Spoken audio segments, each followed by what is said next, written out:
The air tasted of burnt copper and pulverized oak. In this strange, blocky reality, a Minecraft world violently spliced with the destructive technology of Team Fortress 2, survival was less about tunneling and more about calibrated carnage. Alara, wearing a hastily crafted set of hardened leather armor dyed a faded, military red, vaulted a cobblestone ridge. The click-clack hiss behind her belonged to a trio of zombie scouts, their heads oversized and their eyes glowing with corrupted redstone energy. She didn't look back. Instead, she gripped the winger, a compact, high-damage pistol, and fired over her shoulder. The sharp crack echoed, taking down the lead zombie with a sickening thud. She knew she couldn't stay mobile forever. The robotic mercenaries, tougher and smarter than their undead counterparts, were moving in organized patrols. A robot soldier's distant, booming shout, "Maggots," sent a chill down her spine. She needed a fortress, a hub, a place where the specialized blueprints she possessed could finally be realized. She ran until the biome shifted from a pine forest to a muddy, scarred valley. And then, she saw it. Familiar, blocky, and aggressively asymmetrical. Two massive, block-built structures of red and blue concrete, separated by a muddy river and connected by a covered bridge. It was too fort, ripped from the tf2 universe and dropped wholesale into her Minecraft seed. Alara scrambled up the main ramp of the red team's battlements. The structure was structurally sound, though the interior was currently dark and choked with cobwebs. This was it, her priority target. The intelligence room, deep below the spawn, would make a perfect forge and command center. The first days were a blur of intense, fearful labor. She mined iron and coal, deep-dived for diamonds and rare redstone circuits, and harvested copious amounts of gunpowder from unfortunate creepers. The key components, however, were the exotic metals needed to replicate the advanced tf2 gear. Her first major success was the dispenser. Using refined iron blocks, a redstone clock, and a complex wooden chassis, she watched the chunky machine materialize on the main floor. The dispenser hummed, immediately feeding her much-needed metal and restoring her health bar. With a steady supply of metal, she moved on to the defenses. The sentry turret was a masterpiece of lethal block engineering. Diamond components handled the rotation, while a steady flow of high-grade munitions was required. When she finally activated the towering, three-tiered structure on the courtyard ledge, its automated whine was the most comforting sound she'd heard in weeks. For personal use, mobility and area control were paramount. She crafted the thermal thruster, a heavy but effective jetpack that allowed short bursts of flight, perfect for scaling her block fortifications. Next came the heavy hitters. The sticky bomb launcher was assembled near the turret, allowing her to preset traps. Finally, she crafted her heavy weapon, Natasha, the minigun. Though slow to wind up, its slowing effect on targets would be invaluable against the speedy robot scouts. Her armory grew rapidly. A direct hit for sniping distant targets, the incredibly unstable beggar's bazooka, a literal pipe made of trash but capable of explosive overkill, and a handful of life-saving bonk.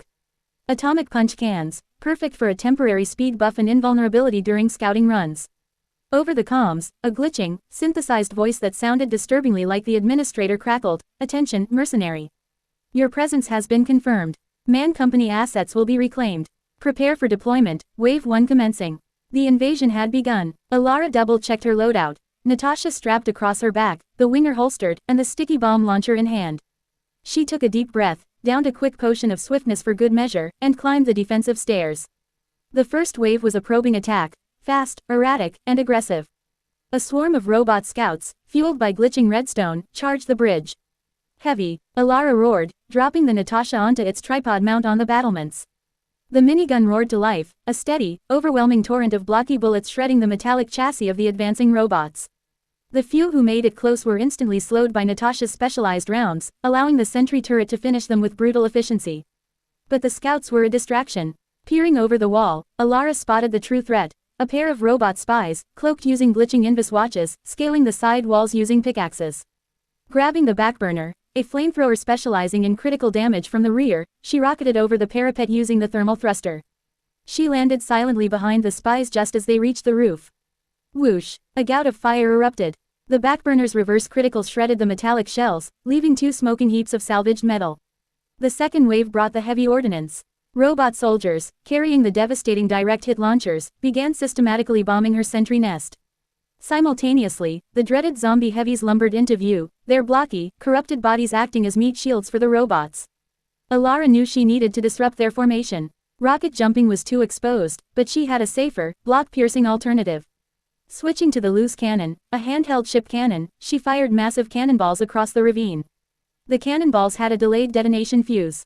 She aimed not at the robots, but at the terrain beneath the bridge. Boom, crack, the foundation blocks holding the main bridge buckled. The robot soldiers, unable to adjust their footing, tumbled into the ravine below, their metallic bodies exploding on impact with the muddy ground. But the zombie heavies kept coming, mindless and tireless. Alara fell back to the inner stronghold, retreating to the narrow choke point leading to the dispenser. Here, she could use her sticky bomb launcher to maximum effect. She carpeted the corridor floor with exploding charges. When the first of the massive zombie heavies stomped inside, she detonated the trap. The explosion pulverized the unholy alliance of flesh and redstone, buying her precious seconds. Suddenly, a new, far more insidious threat appeared, a robot engineer, meticulously setting up its own defensive perimeter on the far side of the ravine. If that turret went active, Alara would be pinned down and unable to resupply.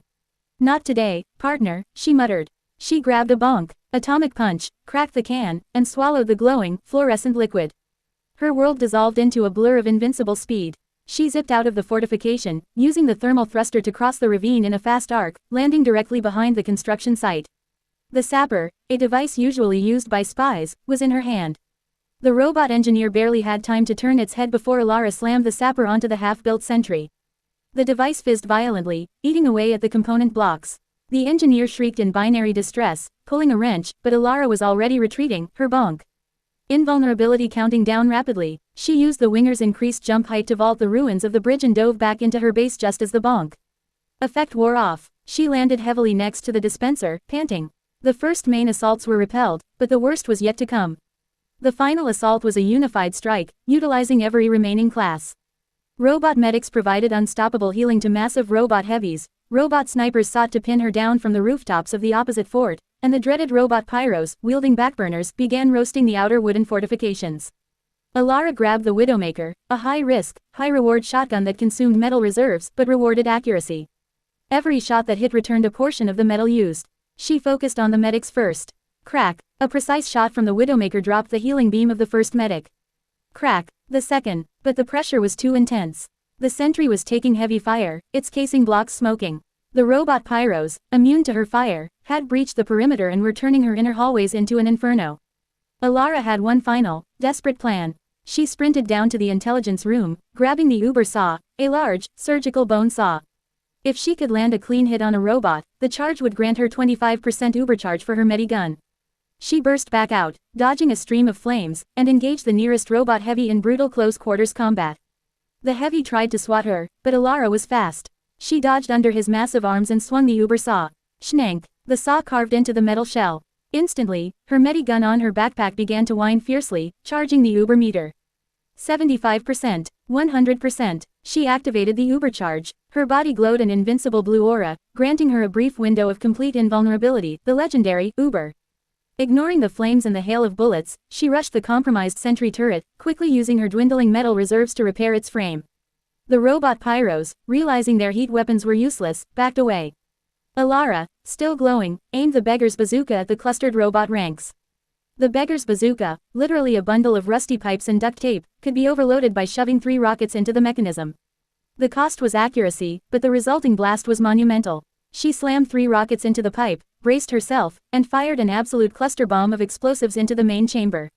The resultant explosion was deafening, tearing apart stone, wood, and metal alike. When the smoke cleared, the core wave of the invasion was reduced to scattered scrap metal and charred blocks. The sentry continued its patrol. The dispenser hummed contentedly. The threat was neutralized. Alara dropped the Widowmaker, her fingers numb. She was alive, but the cost had been high. The outer fort was scarred, and her metal reserves were critically low. Standing over the cooling chassis of a robot soldier, Alara activated her PDA. The sentry's kill count flashed. 104 robots, 37 zombies. She was the bastion, the redoubt against the relentless, blocky horde. As she began the grueling process of salvaging resources from the wreckage, she knew the pause was temporary. Somewhere, deep in the modded hellscape, the administrator was already queuing up the next wave. She took a deep breath of the tainted desert air.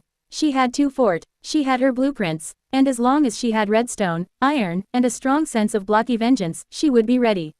The world of Minecraft had become a permanent battlefield, and she was the lone, heavily armed defense.